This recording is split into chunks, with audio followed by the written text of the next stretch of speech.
நாகப்பட்டினம் மாவட்டம் வேளாங்கண்ணியில் திராவிட கிறிஸ்தவ இயக்கம் சார்பில் வளைகுடா மற்றும் மேற்காசிய நாடுகளில் நடைபெறும் போர் முடிவு வரவும் உலகில் சமாதானமும் அமைதியும் ஒற்றுமையும் நிலவ அன்னை வேளாங்கண்ணி மாதாவை வேண்டி ஜெபமாலை பேரணி நடைபெற்றது. பேரணிக்கு திராவிடர் கிறிஸ்தவ இயக்க மாநில தலைவர் ஜோசப் ஸ்டாலின் தலைமையில் நடைபெற்றது. பேரணியானது கிழக்கு கடற்கரை சாலை ஆர்ச்சிலிருந்து முக்கிய வீதி வழியாக சென்று வேளாங்கண்ணி பேராலய முகப்பை சென்றடைந்தது. இதில் திராவிட கிறிஸ்து இயக்கத்து பொறுப்பாளர்கள் மற்றும் அருள் சகோதரிகள் உறுப்பினர்கள் பலர் கலந்து கொண்டனர்.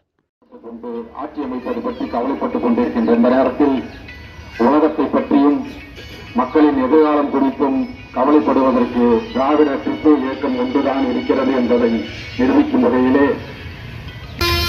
மூன்று பேராக வரிசையில் வாருங்கள். அன்னை உலக அமைதியை நோக்கி நாம் ஜெபித்துக் கொண்டே செல்வோம்.